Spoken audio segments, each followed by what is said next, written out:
trifecta.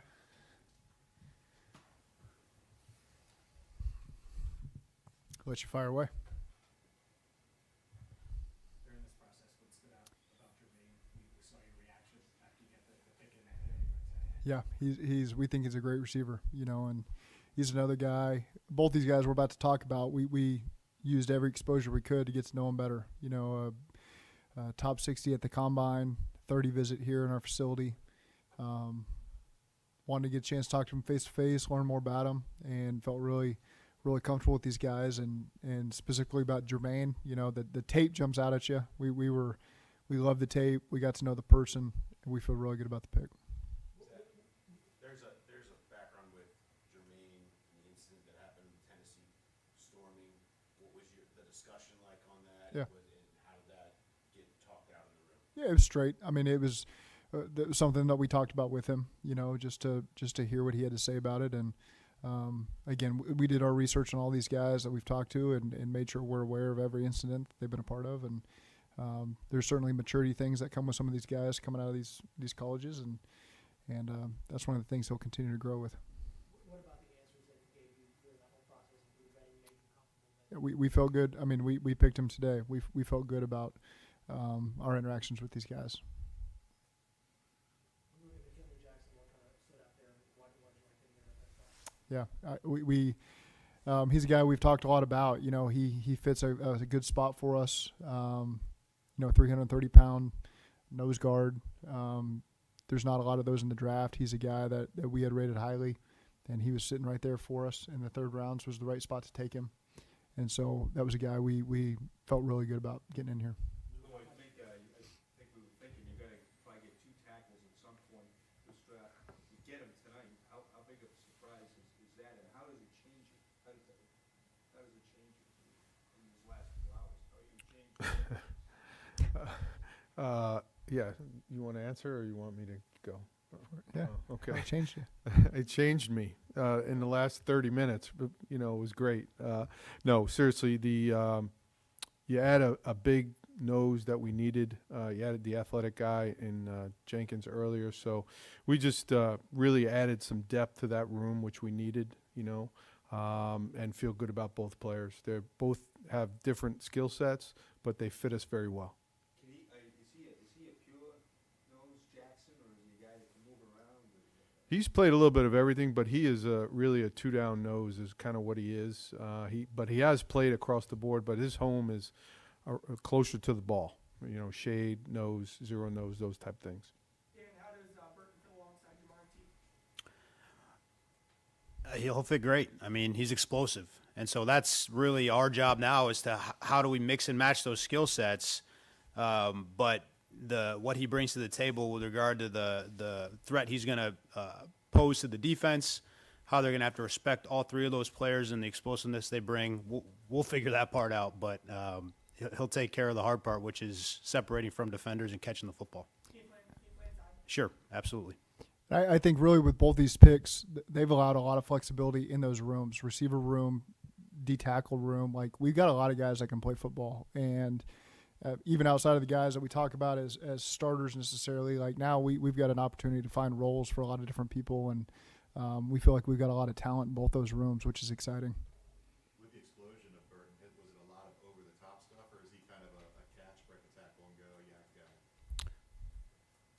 Both, all the above. It's well-rounded tape, super competitive, plays with a lot of energy.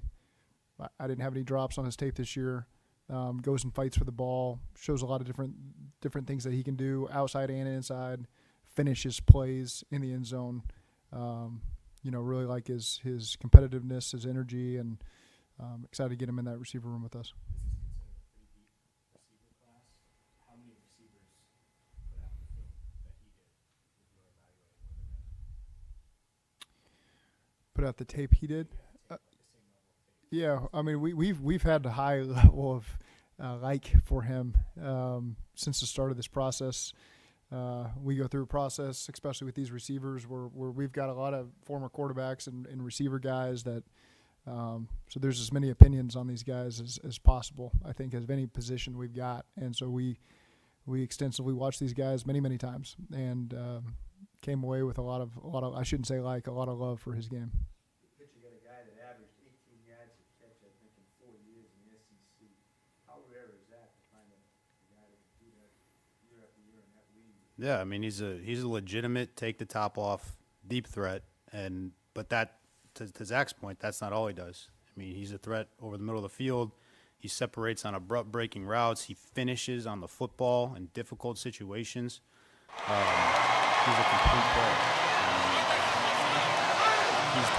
He's played in the slot. He'll have an opportunity to do that for us here, and as I mentioned before, we'll mix and match those guys, and that's the fun part. We'll create mismatches, and he'll be a good player for us. How much of your comfort bringing in a guy with Jermaine that has some off-the-field questions is that with you have T. Higgins and Jamar and their Yeah. professionalism, you know that regardless of what happened, he's going to have two players that are going to show him how to be a pro. Yeah, I think we've got a really good setup for any of these guys coming from college that need a chance to see how a pro handles himself and what they do, and that's why we built it the way we can. Again, I have high expectations for these guys we just drafted to come in and be a pro immediately, but I've also got so much respect for Troy Walters, and like you mentioned, I mean, I could go through, as I think in my head, every receiver in that room is going to impact guys the right way and affect them in a very positive way. I think that's pretty rare to be able to say that, but I can go from top to bottom. It's turned into one of the deepest receiver rooms in the league, with talent and with character, and so I'm excited about that group.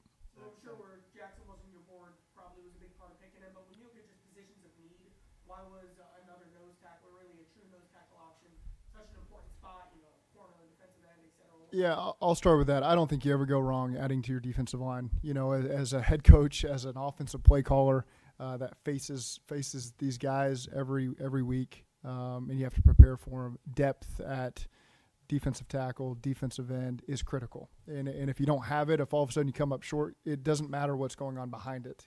So I think that's the number one thing to take the pressure off the back seven, is to continue to add to your defensive line. And we had the opportunity to do that today, and makes me sleep a lot better at night. Zach, some years, obviously, you have more developmental players that you draft, that you bring in. First 2 rounds, these 4 players, how do you assess their potential for coming in and contributing right away? Yeah, they all have the potential to do that. They all have to compete. They're not leapfrogging anybody.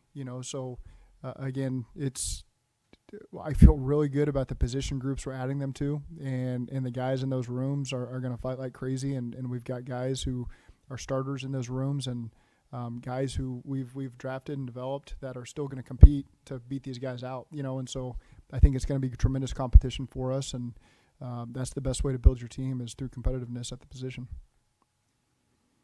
How do you feel about your corner depth? Obviously, you doubled it in defensive tackle, but this position, just looking at the numbers, would be something you guys add on day 3? Yeah, I think we'll look into everything. I think I feel good about it right now. We've got multiple picks tomorrow, so we'll see where it all shakes out. But excited about what we've done so far, for sure. Jackson, I think, is a 2-time captain. You get Jenkins as a captain. What do you think of Jackson's intangibles? Yeah, like you said, anytime you're getting these guys that come from major universities with and their teammates pick them as as a leader, it says a lot about them. So it's just another piece to the puzzle, and we're glad that we're able to get both those guys, and they're both, as you mentioned, captains. Zach, I think Nick on the ABC broadcast, Nick Saban looked pretty enthused about the Burton pick. Did you get a chance to talk to Nick at all with Jermaine? I didn't. No, I did not talk to Coach Saban. No, Tommy works for Cleveland. Yeah, I don't think he was going to give me great insight. Anything else? Great, thank you. Thank you.